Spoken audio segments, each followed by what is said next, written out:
भगवान श्री राम का मंदिर अयोध्या में बनकर तैयार हो चुका है, लेकिन अभी कुछ ऐसी चमत्कारी घटना सामने आ रही है जिसे देखकर हर कोई हैरान है।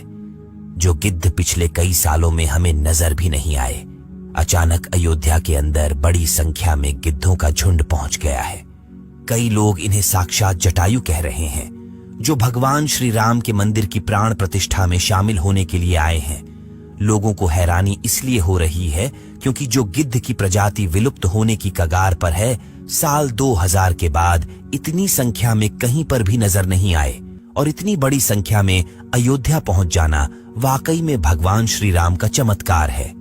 और यह जब खबर मीडिया के अंदर पहुंची तो सब जगह भगवान श्री राम के चमत्कार की चर्चा होने लगी। इस चमत्कार को आज साइंटिस्ट भी मान रहे हैं। आज के इस वीडियो में भगवान श्री राम के मंदिर बनने वक्त हुए वह चमत्कार बताएंगे, जिसे सुनकर आप भी चौंक जाएंगे। आखिर क्यों नेपाल से दो जो विशाल शिलाएं लाई गई थी, जिस भगवान श्री राम की मूर्ति बनाई जानी थी, लेकिन उनसे मूर्ति न बनाकर दूसरे पत्थरों को लाया गया। वीडियो शुरू करें उससे पहले कमेंट में जय श्री राम जरूर लिख दे। दोस्तों, जिस मौके का पूरी दुनिया इंतजार कर रही थी, अब वह घड़ी आ गई है। अयोध्या में प्रभु श्री राम मंदिर बनकर तैयार हो चुका है। 22 जनवरी को राम लल्ला की प्राण प्रतिष्ठा की जाएगी, लेकिन उससे पहले ही चमत्कार के ऊपर चमत्कार देखने को मिल रहे हैं। सबसे पहला चमत्कार तब हो गया जब लोगों को अचानक जटायु के वंशज गिद्ध आसमान में उड़ते दिखाई दिए। यहां तक कि भगवान श्री राम के भक्त इन्हें राम मंदिर की प्राण प्रतिष्ठा में आए मेहमान मान रहे हैं, क्योंकि पिछले कुछ सालों में यह प्रजाति विलुप्त सी हो गई थी। लेकिन राम मंदिर की प्राण प्रतिष्ठा नजदीक आते ही अयोध्या के आसपास बड़ी संख्या में गिद्ध आ पहुंचे हैं। लोग इस करिश्मा को देखकर पूजा भी कर रहे हैं, क्योंकि गिद्ध ऐसा प्राणी है जो भारत से विलुप्त हो चुका है। ऐसे में प्रभु श्री राम की प्राण प्रतिष्ठा से पहले ही वह कैसे दिखे, इसे लोग भगवान का चमत्कार मानकर पूजा कर रहे हैं। अब दोस्तों, यह इतनी बड़ी बात कोई सहयोग तो नहीं हो सकती है। दोस्तों, कुछ बुद्धिजीवी लोग रामायण के होने पर ही सवाल उठाते हैं। उन लोगों का मानना है कि रामायण असल में एक कहानी थी, मगर दोस्तों, आज भी रामायण से जुड़े हुए कई सारे ऐसे सबूत मौजूद है जो हर किसी को मानने के लिए मजबूर कर रहे हैं। भगवान राम ने जो पुल बनाया था लंका जाने के लिए, वह आज भी मौजूद है। उसे वैज्ञानिकों ने भी माना है। वैज्ञानिकों ने उसे देखकर कह दिया कि यह कोई प्राकृतिक नहीं है, बल्कि यह इंसानों द्वारा बनाया गया पुल है। और जिस जगह पर वह पुल बनाया गया था, वह आज भी उसी जगह पर मौजूद है। उस समय भगवान श्री राम ने अपने चमत्कार से पत्थर को पानी के अंदर तैरा दिया था, और उन तैरते हुए पत्थरों पर कदम रख के वानर सेना लंका में गई थी। दूसरा सबसे बड़ा सबूत रावण खुद की लंका है। रावण की लंका आज भी मौजूद है। और यह चमत्कार भी बहुत बड़ा सबूत है। जटायु गिद्ध प्रजाति से ताल्लुक रखते थे, वहीं जटायु भगवान श्री राम के परम भक्त थे। दोस्तों, जटायु और भगवान श्री राम के बारे में रामायण में भी कई बार हमें जिक्र मिलता है। त्रेता युग में जब भगवान श्री राम को अपने पिता द्वारा वनवास का आदेश मिला था, तब पंचवटी में भगवान श्री राम की पक्षीराज जटायु से मुलाकात हुई थी। पक्षीराज जटायु माता सीता को अपनी पुत्री के समान मानते थे। दरअसल जब रावण माता सीता को हरण करके ले जा रहा था, तब जटायु ने ही लंकापति रावण को सीता माता की रक्षा के लिए युद्ध किया था। वही जटायु जिन्होंने अपने पंखों से रावण को बहुत चोट पहुंचाई थी। रावण के शरीर को जटायु ने लहूलुहान कर दिया था।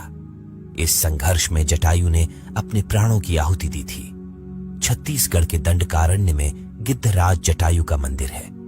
ये वह स्थान है जब सीता का अपहरण कर रावण पुष्पक विमान से लंका जा रहा था, तो सबसे पहले जटायु ने ही रावण को रोका था। राम की राह में जटायु पहले शहीद थे।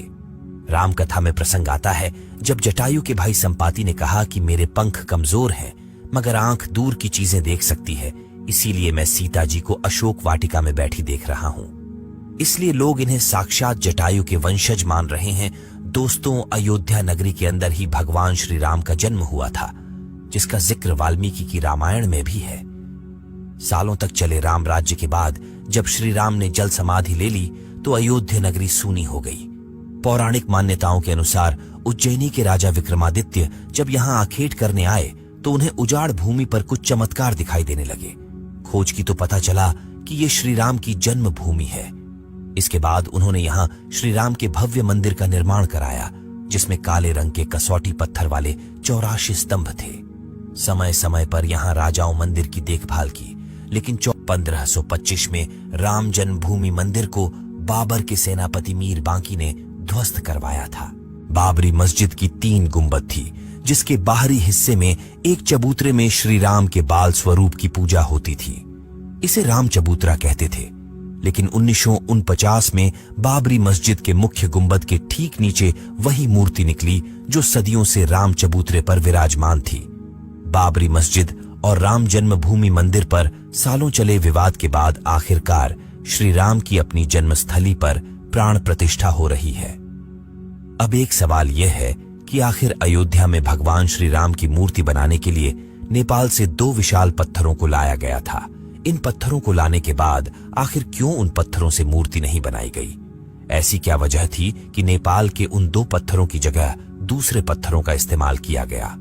दरअसल राम मंदिर के निर्माण का काम पूरा होने के बाद फरवरी में नेपाल के कालीगंड की तट से 2 शिलाएं अयोध्या लाई गई थीं। इन 2 शिलाओं का वजन 14 टन और 27 टन था। शुरुआत में इन शिलाओं से राम मूर्ति बनाए जाने की बात सामने आई, लेकिन बाद में पता चला कि इन शिलाओं को राम मूर्ति बनाने के लिए उचित नहीं पाया गया। भारतीय मीडिया में छपी कुछ खबरों के मुताबिक इन पत्थरों से मूर्ति नहीं बनाए जाने की एक वजह राम मंदिर से जुड़े संतों की ओर से जताई गई आपत्ति थी। खबरों के मुताबिक कुछ संतों का मानना था कि इन पत्थरों को मूर्ति निर्माण में इस्तेमाल नहीं कर सकते, क्योंकि कालिंदी की चट्टानों को तोड़ा नहीं जाना चाहिए, क्योंकि वे शालिग्राम के बराबर हैं। हालांकि अयोध्या पहुंचे नेपाली प्रतिनिधियों के मुताबिक इन शिलाओं की तकनीकी जांच के बाद मूर्तिकारों ने कहा कि ऐसी शिला से मूर्ति तराशना संभव नहीं है।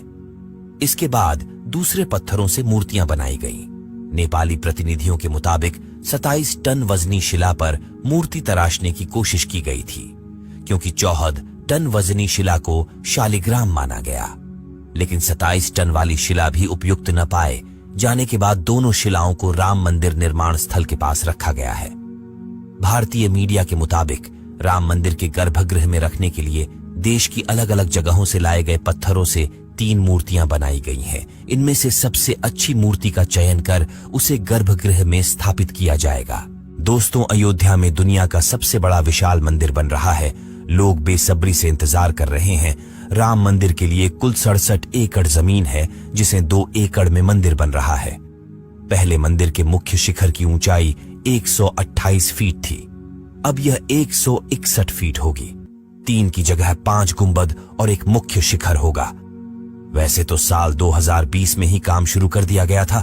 प्रधानमंत्री नरेंद्र मोदी ने 5 अगस्त 2020 को अयोध्या में राम मंदिर की आधारशिला रखी थी।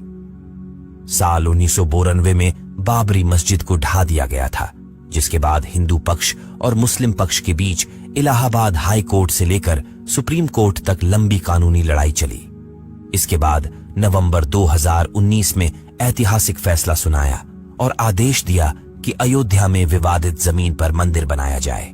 इस फैसले में यह भी शामिल था कि केंद्र सरकार मस्जिद के निर्माण के लिए सुन्नी वक्फ बोर्ड की 5 एकड़ वैकल्पिक जमीन उपलब्ध कराए।